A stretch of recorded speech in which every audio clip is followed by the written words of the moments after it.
বাবা মায়ের ভালোবাসা পাইয়ে দেওয়ার প্রলোভন দেখিয়ে জারফুকের কথা বলে এক কিশোরীর কাছ থেকে প্রায় ৬৪ লাখ টাকা মূল্যের ২৭.৫ ভরি স্বর্ণ হাতিয়ে নেওয়ার অভিযোগ উঠেছে একটি প্রতারক চক্রের বিরুদ্ধে।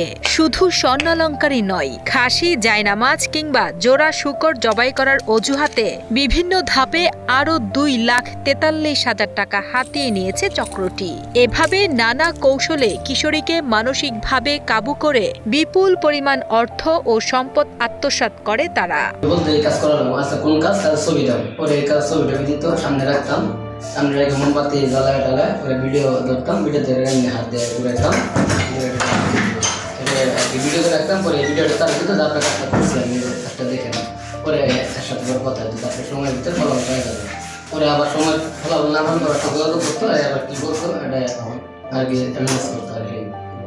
ঘটনাটি শেরপুরের কাপড় ব্যবসায়ী সাইদুর রহমানের স্কুল পড়ুয়ার সন্তান লুবাবাকে কেন্দ্র করে। টিকটকে পরিচয় হওয়া খুরশেদ কবিরাজ নামের এক প্রতারকের মায়াজালে আটকা পড়ে এই কিশোরী। পরবর্তীতে ইমোর মাধ্যমে নিয়মিত যোগাযোগের এক পর্যায়ে কিশোরীকে বোঝানো হয় ত্রান্তিক উপায়ে তার বাবা মাকে আরো আপন করে দেওয়া সম্ভব। এমন প্রলোভনে পড়ে কয়েক দফায় কিশোরী লুবাবা কবিরাজের হাতে তুলে দেন ২,৪৩,০০০ টাকা। তবে প্রতারক চক্রের লোভে শেষ ছিল না এখানেই। গত ১০ মার্চ জারফুকের মিথ্যা আশ্বাসে কিশোরীর কাছ থেকে কৌশলে হাতিয়ে নেওয়া হয় ২৭.৫ ভরি স্বর্ণালংকার এবং নগদ আরো ১,০০,০০০ টাকা। ফের কিশোরী যখন আবারও বিকাশে টাকা পাঠাতে যায়, তখন এক দোকানদারের সন্দেহে বেরিয়ে আসে দীর্ঘদিনের এই গোপন প্রতারণার রোমহর্ষক কাহিনী। বললো যে হ্যাঁ আমি একটা কাজ করাবো। কি কাজ করাবেন বলে অনেকটা সম্পর্ক করাবো, সম্পর্ক করাবো, আইসা সমস্যা না করে দেওয়া যাবে। তার নাম ছবি আপনার নাম ছবি দিয়ে দেবেন, তার নাম ছবি আপনার নাম ছবি দিয়ে দেবেন, আমরা আপনি কাজ সম্পন্ন করে দেবো। পরে এটা করতে করতে কয়টা খরচ হবে, আমরা বলতে হলে ২,১০০ টাকা খরচ হবে। পরে এটা পরে বললো যে হ্যাঁ কয়দিন সময় লাগবে, আমি বললাম যে ২৪ থেকে ৭২ ঘন্টা সময় লাগবো, ৩ দিনের ভিতরে কাজের ফলাফল পাওয়া যাবে। পরে বললো যে আচ্ছা ঠিক আছে, তাহলে আমি পুরো টাকা দেবো না, আমি অর্ধেক টাকা দেবো, বাকি অর্ধেক টাকা দিয়ে কাজের ফলাফল পাই তাহলে দেবো, বা কাজের ফলাফল না পাই তাহলে আমি বাকি অর্ধেক টাকা দেবো না। বলে আচ্ছা ঠিক আছে দিন, আপনি অর্ধেক টাকা দিয়ে পরে বাকি টাকা আপনি কাজের ফলাফলে করে দেবো। আচ্ছা ঠিক আছে কাজ শুরু করেন। আচ্ছা ঠিক আছে কাজ শুরু করতেছে।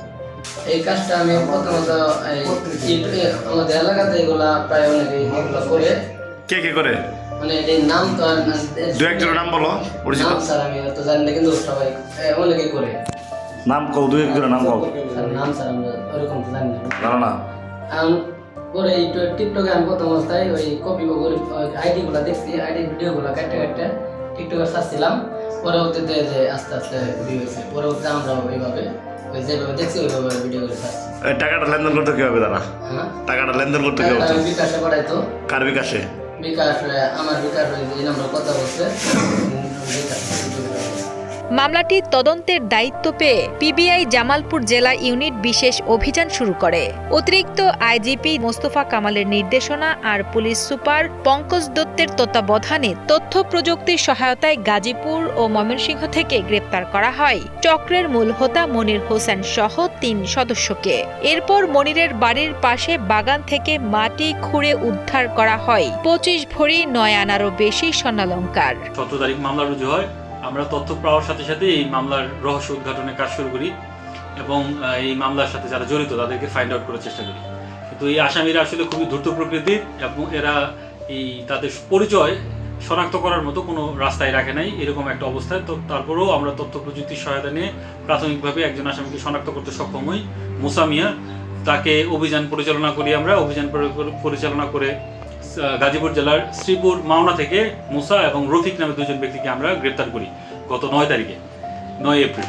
তাদের গ্রেপ্তারের পর তাদের কাছ থেকে আমরা এই মামলা সংক্রান্ত খুবই গুরুত্বপূর্ণ কিছু আলামত জব্দ করি এবং তাদের জিজ্ঞাসাবাদের প্রেক্ষিতে জানতে পারি এই ঘটনার মাস্টার মাইন্ড হচ্ছে মনির।